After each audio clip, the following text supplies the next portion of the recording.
Hello everyone and welcome in this video where we're going to teach you how to build a we're starting with the Interceptor Barbarian. The concept of the Interceptor Barbarian is that it's gonna be one of those builds where you try to take all the aggro and make sure that the enemy is not able to move much. So you put yourself in the most strategic place to stop everything to come from you, and for the rest of your group that's going to be behind you, and you use the shit out of Sentinel, polearm master, and every other threat that the subclass is going to give you here, so that you are able to protect them. And if you have another ally that comes with you into the fray, you also have some stuff that will make him able to survive more efficiently to all the danger that's going to be around them. So that it's easy to go for, we're going to go through what we made in the building system of D&D Beyond. But if you want to make that character sheet by yourself afterward, I will put the link in the doobly-doo to be able to reach the character sheets done. And it's going to be stopped at level 12, not because like stuff that comes after level 12 is not interesting. It's mostly because the build gets to its place at level 4, gets better at level 8. And at level 12, I think it's basically where most of our D&D games are going to stop anyway. And I don't like to theorize build that are going up to like level 20 when we know that maybe one of our game out of like 10 or 15 will ever reach those eye level thingy. The reason is super simple, by the way. The game changed a lot past level 12, so we're really trying to focus the main core of what we're building always at level 12 or 100. So the whole concept of this barbarian is going to be to fight with reach and to be able to like stop as many enemy as you can before they reach your friend. You gain all the things that a barbarian gets, and yeah, they tell you that your primary ability is strength. All the build we're going for today are going to be strength based, but they are also having a lot of dex, because like you cannot really make a barbarian without dex. That would just destroy your AC. They get a lot of HP. They are having saving proficiency in strength and constitution. You get to choose 2 of those. We're gonna show you. We took perception and animal handling. On this one, animal handling kind of made more sense for us because we get something else later that did not make even athletic that interesting. I think we get athletic later. We do have some weapon proficiency with all simple and martial weapon, and we get also in the new rules some mastery, which makes you able to use like the sub powers, the battle maneuver that are hidden in some weapons now. Not hidden, just basically like part of some weapons. You get access to light and medium armor, and even though you will get your unarmored defense, it's honestly doo-doo unless you put all your points in dexterity and constitution and you go for a dex add-in. So yeah, we're still gonna go with the medium armor, take an half plate and like strap it onto our big muscly guy. After that, the starting equipment is not significant. We took the gold and we just bought the weapon that we were proficient in and the armor, just so that you guys know that like everything we show there is pretty basic stuff that you can get, and usually at level 12 you're supposed to have gotten something better during your run. We took perception because like who does not like to know where danger comes from, and animal handling just because it's something that kind of fit well with the old Yggdrasil vibe that this thing was going for. After that, you get your rage. Your rage will make you able to be damage resistant. You will take half damage from bludgeoning, piercing, and slashing non-magical damage. It's basically doubling your HP pool as long as you're not fighting like very magical creature. Rage damage, you get to use when you're doing your attack using strength, which is always the thing we're going to do, or non-armed strike, you get to deal damage to the target equal to equal to +2, I think, at the start, and it goes up as you level up as a barbarian. Strength advantage, you get advantage on strength check, so basically athletic, even though you don't have it now, you do have advantage, so it's like a false +5 on your roll. Very, very worth it. And strength saving throw as well. You can't maintain concentration if you were casting spell. You do not cast spell, and it's fine because we just went like all the way into pure melee fighting units. We do not really care when we go for a barbarian if the guy can cast spell and all its concentration is. That new thing though kind of nerfed a lot that old druid tank that people used to do when they were going for like moon druid, that they nerfed to the ground anyway in the onednd. And then afterward raging so that you get a huge pool of HP. And it lasts for a decent amount of time. That is a good change if you compare it to the hold Barbarian, where you always needed to hit on something to be able to keep your concentration, your concentration on your rage, basically. Now you get to hold it for 10 minutes. You can have like some more demure rage than what you used to have. You have your unarmored defense. We really won't use it as fast as you can. Get like the best medium armor you can have access to and upgrade to an athlete at some point, and that's about it. Like, just don't focus on this. Weapon mastery, we take lance because we love the topple thing. If you get to topple an enemy, you make him prone, which will make him basically lose off all of its movement for that round. Half of it at the very least if he wants to be able to just like rise up again. And if he's still on the ground at the end of its turn, your friend gets to like all go murder him and get all advantage on the hit they're going to go on for him. After that, you also take the halberd for cleave. We wanted to take another thing that got reach and a heavy, but also does not give the same battle maneuver. And that's kind of nice because they planned it. They made the game in a way where they made the bonuses in a way where all those reach heavy weapon get different mastery, which is very nice. Danger sense. This is on all your barbarian. You will get a sense that will give you a better ability to dodge unless you are incapacitated all those AoE spells. It's basically it's not evasion, but that's a poor version of evasion. Reckless attack, it's better than it used to be. Usually you had to say that you were doing a reckless attack, roll your 2 dice and pick the biggest. Now you can, if you missed, afterward decide to attack recklessly and roll a second dice and then maybe touch him and get that like higher damage, higher roll onto him. So now you don't have to do it unless you already missed and you're like, oh yeah, I'm going all in because like the enemy on the next round will have advantage on me. It's basically like you attack and you really don't care about keeping yourself in a defensive position. You show all your back while you do it. You go really all in. As a barbarian subclass for this one, we're going to go Path of the World Tree because of the range upgrade that it gives you later, because of the fact that it lets you, while you rage, make your friend more able to be on your side and survive as well. So it's a win-win for everyone. Primal knowledge, well, at least for your team, not the enemy.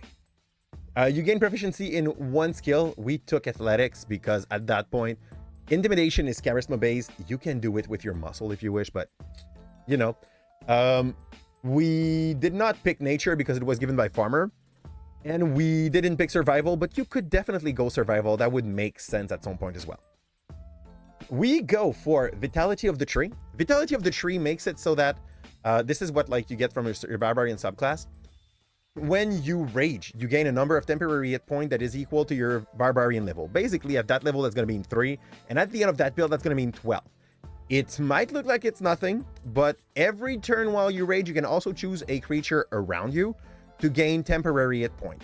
To determine that, you roll d6 and you add your rage bonus. It's going to be in between like 3 and 9 at some point in this build. And this is still extremely effective to have like your paladin that comes in front of the fray with you. If you do have a paladin that gives you those like either better AC, better save or anything, you are in a very good spot because both of you will be frontlining and both of you will be buffing each other. So there you go. It's basically like the way that you can support with false HP an ally as a barbarian. I really like it.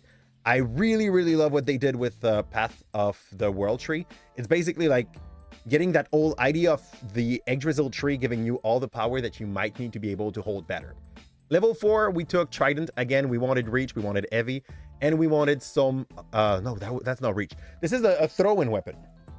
You're going to throw it, it's toppling your enemy. So basically, every time that an enemy is not in your range and you're like, oh, I need to be able to do something this round. Well, you take your Trident and you just yeet it at him, and you may make your enemy fall. Again, if they are in reach of your ally, they can go and group up on him. If they are not, he already lose half of its movement just because he had to fall because of your attack. It's basically what we used to do in Baldur's Gate 3 when you're doing those big throwing build with Karlach or whatever barbarian or fighter you decide to build for it. We took Polearm Master. It's going to give you some very nice benefit, and we also take the strength bonus score in the +1 in strength for now. So Polearm Master will give you the fact that after you take the attack action with a quarterstaff, a spear, or a weapon that have avian reach, which is all the weapon we take out of the trident, you get to do an extra attack with your bonus action. It's going to be competing with your rage. So at the start of your first round, you will not be able to do this, to use the pole strike, but starting from the moment you get into your second round, you get an extra attack for a d4 damage plus your bonus in strength. It is very solid.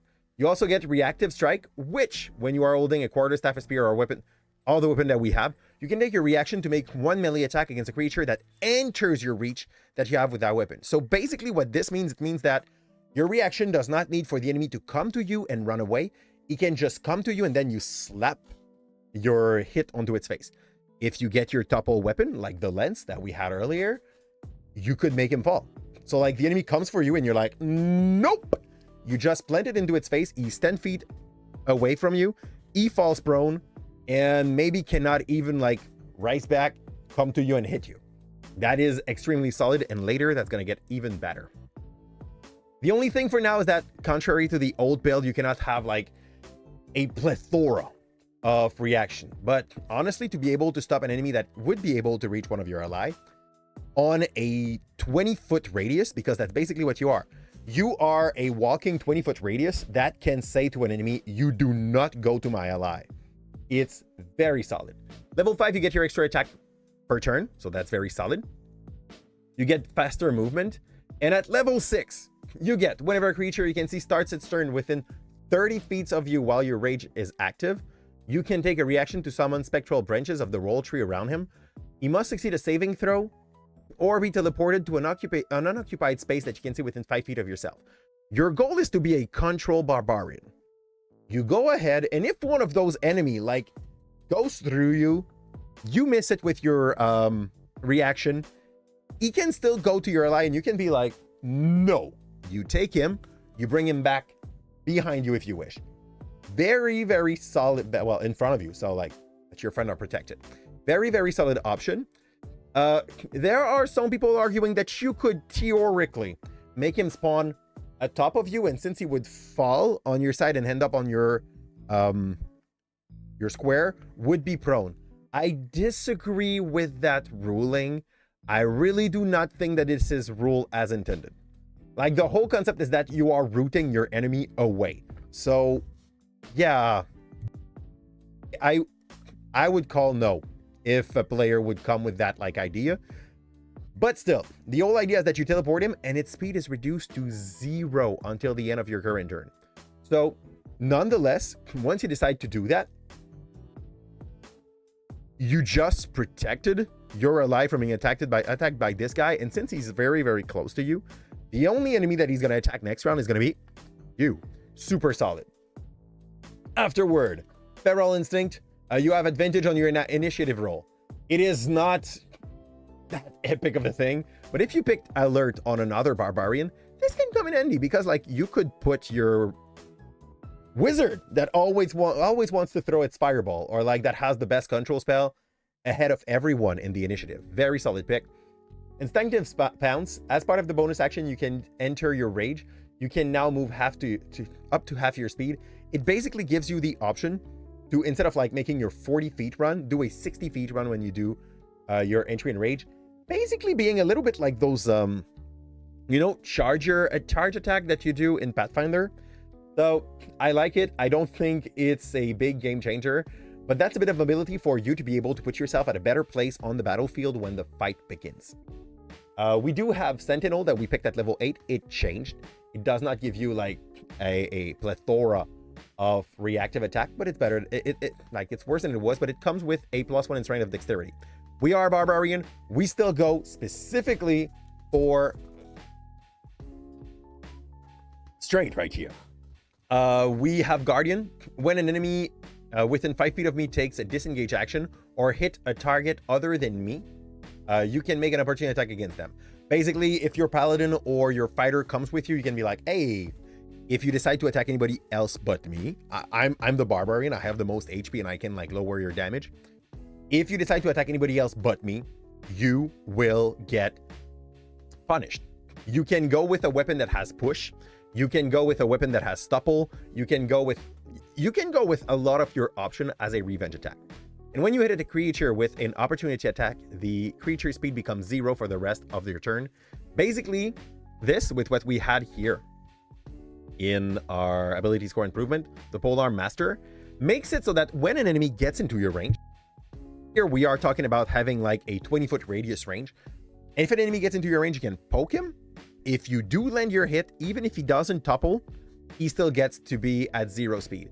And there are some big monster in this game that really kind of need to have their movement to be able to be at their best. Remember, like in Baldur's Gate 3, the, what's the name? The bullet. That like, if they are moving, they get to do like their big trampling and charging attack. Well, you can cancel that. I've had one of my boss in a game that got absolutely canceled because one of my cleric decided to pick Sentinel as its feat. And I was like, you know, I recommended my cleric, oh, you should take Warcaster. Next game they come, they picked Sentinel. I don't know, they picked Sentinel. And they just throw up my boss encounter. Yeah, that thing can definitely manage some situation. Brutal Strike. So basically now you are controlling the battlefield. You are able to punish enemy before they get into the range of your friends. At level 8, this thing really kicks in. If you want to do that, but like with a lesser range at first, you could switch Sentinel and Polearm Master in your selection. Like depending on what you think is the most useful for your group at that point. Doing a little bit more damage or doing a little bit more control. Arguably, if you want to be like a control barbarian, you should maybe put that thing at level 4 instead of level 8. Brutal Strike. Now, when you hit an enemy, you can go for a forceful blow, which will basically push your enemy 15 feet straight away from you. There, you could also reduce their speed by 15, but honestly, I am very much, if you are in the front line and your goal is basically to stop your enemy to go to your ally, this sounds like a more effective thing to do, you know? So we'll do that to be effective.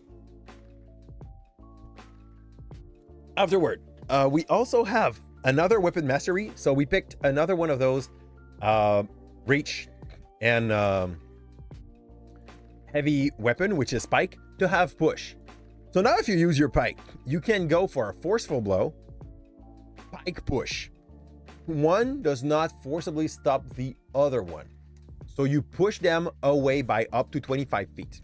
It's very solid, very interesting.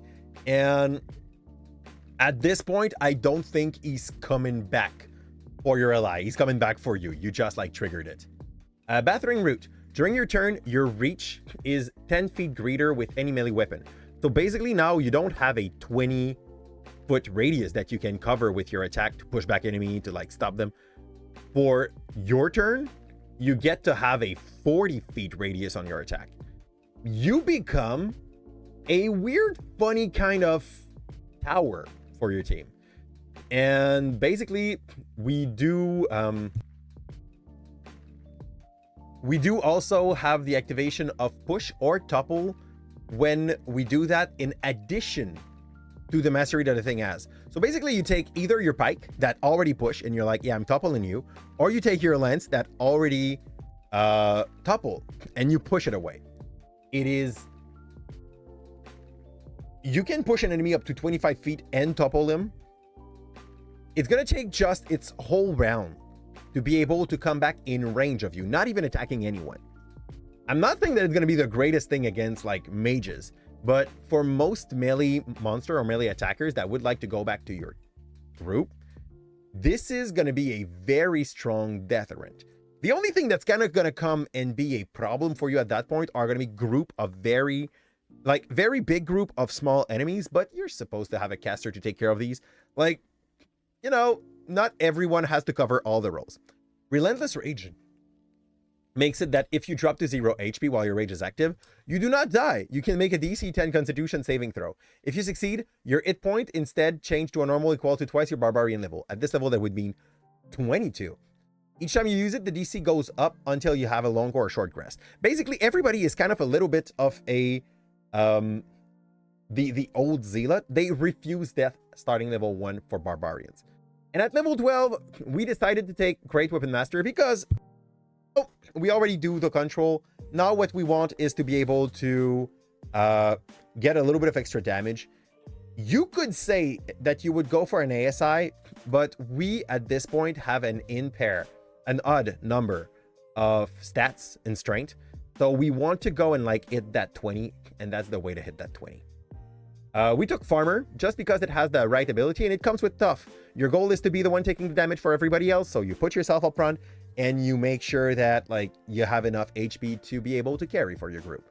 Not like damage-wise, but you know, defense-wise. Score, you can take the 3, but I went for 1 in Constitution, 2 in Straight, just because this is how I was figuring them out. I took Goliath, and here you have two options that would be interesting.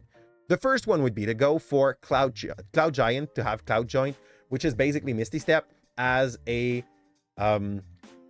race feat. But I went for Ill Stumble. Why? Because you can hit large and smaller creature with an attack roll and have them falling prone. So basically you have your push, you have your fall, you have all the cool stuff. It's freaking solid, and you get that like from the get-go. You don't have to wait for it. At level 5, you get to become large. So now you're not covering your little 20 or 40 little 40 radius that I was talking about earlier. You have 5 more. Like, that thing becomes a freaking wall. Next off, we take point by 15 in strength, 14 in dex, 15 in constitution to end up with a 20, 14, and 16. We put the rest into wisdom because you don't have to be pretty. Let's be honest. You're playing a barbarian. Your goal is not going to be to riz up everyone. And you don't have to be intelligent because you're not the one reading books. You have someone else in your group that will be able to carry about that. And we will have you use the halberd, the lance, the pike, the spear, and the trident, which out of the trident are all reach and two-handed weapon. Very solid pickup. You pick an half blade because it's the best option defensive-wise. And that's about it. When you go and view the character sheet, you do have at that point 149 HP, which is very solid at level 12. And since you took the farmer thing, you start with tough, and you're going to be the one having the most HP in all your group for the whole freaking game, unless like someone decided to, I don't know how someone could have more HP than you, unless they decided to not go for strength with all their thing and pick like pure constitution ASI the whole time. And tough, and like they just like, I want to outshine the barbarian in HP. That's not reasonable. Don't encourage anybody to do that. You have advantage on initiative, you have advantage on your acrobatics when you try to get rid of something, right? When you try to end the grapple condition, which is not bad. Same thing for athletics, and you better go with athletics because you are still a big hunk of a guy. Also, if you decide to grapple once in a while, you're hard to get away from. You have your mastery in all the weapon that you have, but spear, because I took trident over it. And that's about it. So here you get like a big Goliath that does the tanking job that a barbarian is supposed to do. And make sure to always stay in the front of the field to control whatever tries to go for like your more squishy guy in the background. That's about it. That was our build for the Barbarian Interceptor, which is basically what I would call more of a support barbarian. You still dish out a ton of damage. Not as much as the other build that we're going to show in a future video, but still very much. Like at that point, damage-wise, as a melee character, you're still probably going to be like either the top one, because there's always a rogue or someone that is a little bit more dex-based. But you're still going to be like in the top damage dealer. You're having something to do with your reaction. You having something to do with your bonus action. You have some good reaction. Everything here is for optimization of your action economy. So you're there for that. And the reason why we went with Polearm Master at level 4 instead of Sentinel is basically for that optimization, because like after the first round as a barbarian, you don't often have much to do with your bonus action. If you took polearm master, you now have an extra hit that you can just go and like slap in the face of your enemy. And on that, guys, thanks a lot for everybody that watched this video till the end. If you would like for more of this, or if you'd like to have a build for something else, please drop it somewhere in the commentary down the video. That would be super appreciated. And on that, it's time for us to set down our hankers. I wish you that the wind will always blow in the back of your cell, and I'll see you on the other side. Ciao. We're forged in fury and we're born in strife. With the hearts on fire, we will claim your life. When darkness falls and shadows grow, we find we are triumphant, don't you know? Because we're forged in fury.